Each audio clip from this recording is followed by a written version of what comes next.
Em seu livro Memórias, Sonhos e Reflexões, Carl Gustav Jung relata no capítulo denominado Visões uma EQM, uma experiência de quase-morte que ele teve numa determinada ocasião quando fraturou um pé.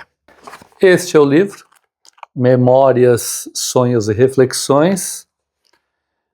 No capítulo Visões, ele diz que em 1944 ele fraturou um pé, depois teve um infarte cardíaco.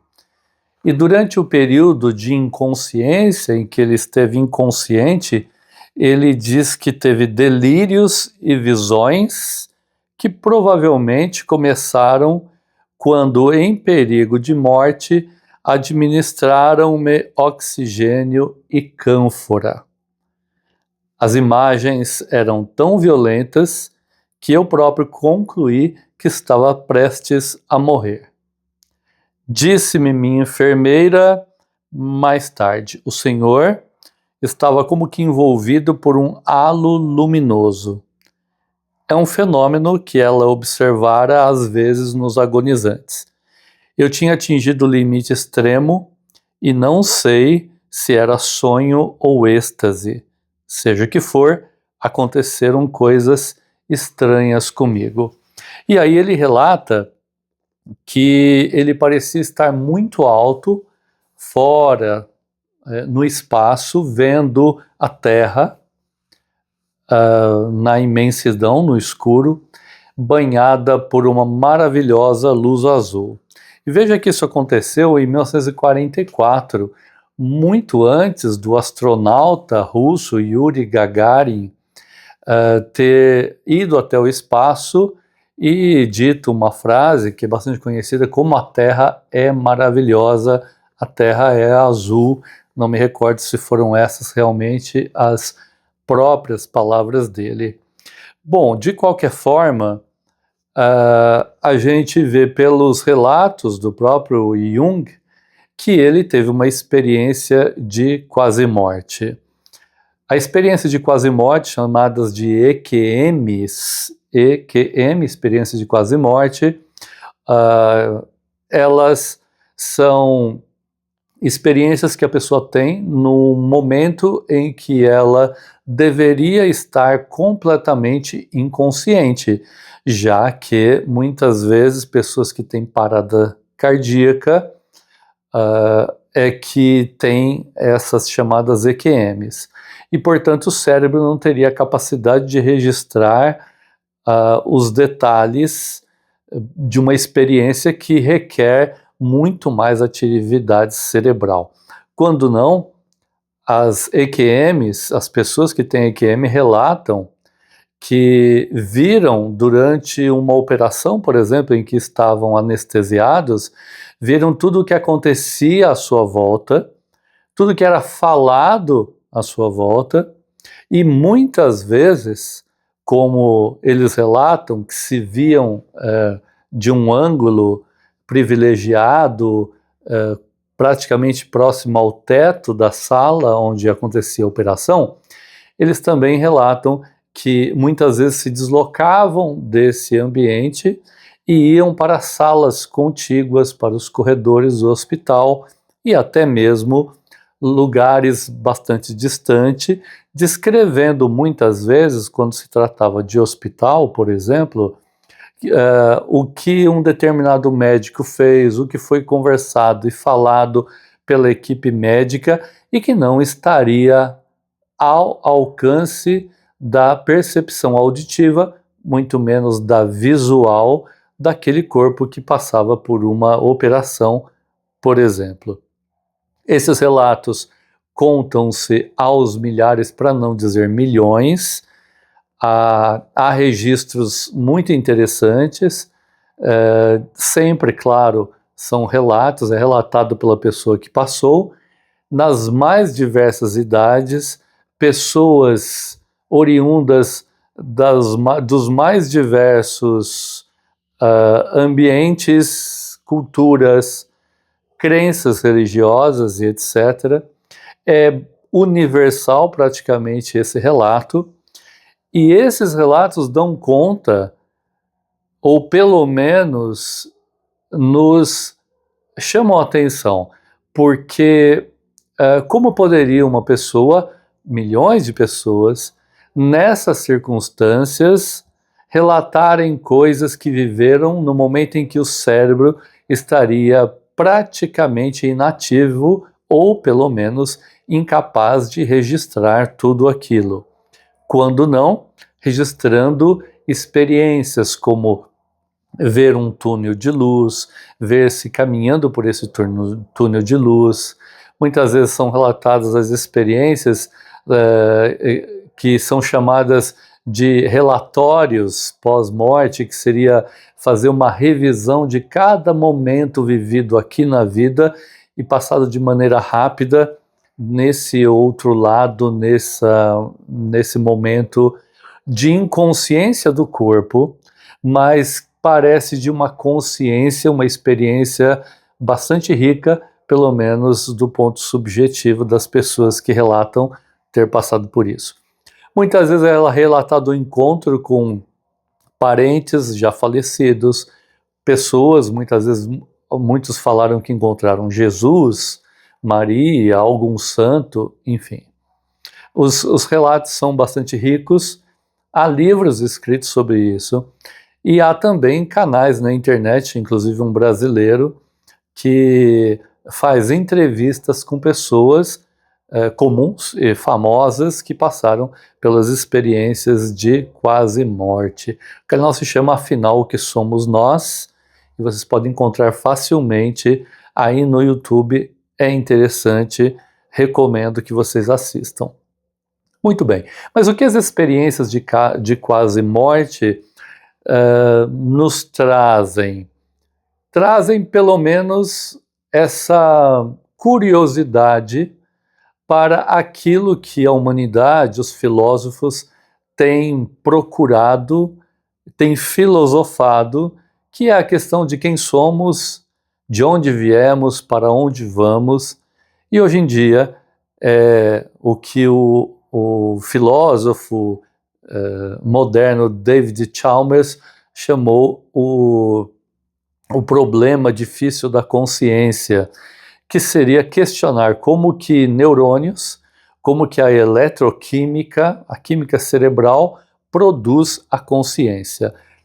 A ciência não tem uma resposta, e durante a história, ou seja, a história moderna principalmente, nós temos notícias de que as pessoas, cientistas do passado, interessados, estudiosos, pesquisadores, se interessaram por esses fenômenos e têm procurado respostas.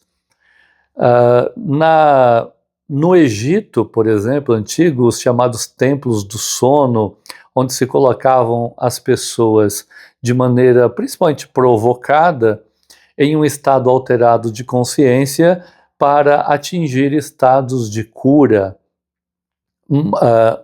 Modernamente, odiernamente falando, nós temos Franz Anton Mesmer estudando a hipnose, o nome que se tem hoje, James Braid, que é um médico inglês que atuou como médico em guerra na Índia, por exemplo, e utilizava a hipnose para fazer até amputações, eliminando a dor, por exemplo, num ambiente de batalha onde não tinha uma outra maneira de anestesiar.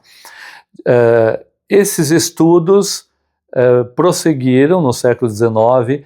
Ao final do século XIX, nós temos a hipnose, por exemplo, utilizada por Jean-Martin Charcot, que atuava em Paris, na Salpêtrière, um hospital muito grande à época, estudando principalmente pessoas com... ele era um psiquiatra, portanto, estudava pessoas com problemas mentais, e o jovem Sigmund Freud foi fazer um estágio por 6 meses e se encantou com o trabalho de Charcot, que utilizava a hipnose nas suas pacientes histéricas. Freud trouxe isso com ele para Viena, empolgado, até o momento em que ele, Freud, decide deixar a hipnose de lado. A notícia que se tem é que ele teria deixado por uma não tanta habilidade de Freud com relação à própria técnica da hipnose, ou por julgar que a hipnose não se aplicaria a todos os pacientes, a todas as pessoas. Daí, para a universalidade do tratamento de doenças ou de questões como traumas da psique humana, era necessário uma abordagem que fosse universal, todas as pessoas pudessem se beneficiar, pelo menos a princípio, falando sobre isso. A gente sabe que, a partir daí, todo o surgimento da psicanálise freudiana, de toda a sua obra e da importância dessa obra para, principalmente, o Ocidente, para a psicologia moderna. Jung, Carl Gustav Jung, como eu comecei aqui o relato, foi discípulo de Freud. Em um determinado momento, eles discordaram da abordagem que Jung começou a dar para determinadas questões, pontos, não cabe aqui a gente trazer isso, mas que houve então um distanciamento, e a partir daí Jung seguiu seu próprio caminho, sendo fundador da psicologia analítica, enquanto que Freud da psicanálise. E Jung, ele era bastante sensível, a gente vê isso, e esse livro aqui, Memórias, Sonhos e Reflexões, um profundo conhecedor das religiões, né, da humanidade, e essa EQM, Experiência de Quase Morte, em que ele descreve o globo terrestre de fora, como eu disse, muito antes do primeiro astronauta descrever aquilo que ele já teve acesso por meio desse estado alterado de consciência. A hipnose, como eu também mencionei, ela provoca esses estados alterados de consciência, meditação profunda também, e a pessoa pode ter experiências como a regressão de idade, seria resgatar do passado, da infância e até mesmo do tempo gestacional. No final do século XIX, voltando novamente aqui no tempo, próximo à época aí em que Freud também traz a sua psicanálise, os seus primeiros escritos de psicanálise, um pesquisador francês chamado Albert de Rochas, seria Alberto de Rochas, ou da Rocha, pesquisador, ele era engenheiro, muito interessado nessas questões. Ele teve uma série de pacientes, eu vou chamar assim, em que ele experimentou a hipnose e a regressão nessas pessoas, e obtendo delas o relato impressionante de memórias atribuídas por ele a vidas passadas dessas pessoas. O livro dele é interessante, ele tem um livro traduzido por um brasileiro, do francês para o português, bastante interessante para quem se interessar. Tá? Albert de Rochas é o nome dele. Então, esse foi o primeiro registro, pelo menos escrito, de regressão a vidas passadas. E no século XX, principalmente na década de 60, 70, 80, nós temos psiquiatras, psicólogos que, utilizando-se da regressão a vidas passadas, fizeram uso dessas técnicas para a sua clínica tratando centenas, milhares de pacientes através dessas memórias de vidas passadas sendo utilizadas como uma maneira de fazer uma terapia. A gente sabe a terapia de vidas passadas, terapia regressiva é um nome que se dá hoje em dia da utilização dessas regressões para esses tratamentos. Nós, inclusive trabalhamos com isso. O fato é que nessas regressões relatadas no livro, relatadas no nosso livro também, As 8 Vidas de Ana Carolina, vocês encontram na Amazon, por exemplo, em que Ana Carolina e tantas dezenas, centenas de pessoas que passaram por regressões trazem Carolina, mas não se restringe apenas a ela. Estou citando a Ana porque nós temos um livro juntos, As 8 Vidas de Ana Carolina. Muitos outros relatos em regressão trazendo informações interessantes, curiosas e que despertam a atenção para o que é a consciência. Seria produção do cérebro, a neuroquímica trabalhando, a eletroquímica em ação? Nós temos sérias razões para duvidar disso. Temos sérias razões para aderirmos à hipótese de que o cérebro é apenas um veículo utilizado pela consciência, que não teria sede, então, no corpo, no cérebro, e que através dele se manifesta enquanto estamos no estado de vigília, e que também se manifesta em estados alterados de consciência. Então, talvez a pergunta que fica aqui ao final desse nosso bate-papo seria: será que nós estamos procurando no lugar certo? Será que a ciência, quando vai atrás dos astros, das estrelas, será que ela está procurando a consciência no lugar certo? Será que não vamos encontrá-la observando a nós mesmos, dentro de nós mesmos, quando meditamos, quando nos aprofundamos para dentro de nós mesmos? Fica aí o questionamento. Deixo aí a pergunta para vocês que tiveram a paciência de assistir aqui a este episódio até agora. É uma honra estar aqui conversando com vocês e gostaria muito que vocês comentassem, deixassem os comentários, se vocês já tiveram experiências de EQM, experiências de quase morte. Entre em contato conosco, vou deixar o meu e-mail aqui na descrição também, se inscrevam no canal e a gente pode até, inclusive, fazer vídeo por vídeo, um depoimento de vocês, contando a sua EQM, se for o caso, ou a sua experiência com regressão, com hipnose, seria bastante interessante.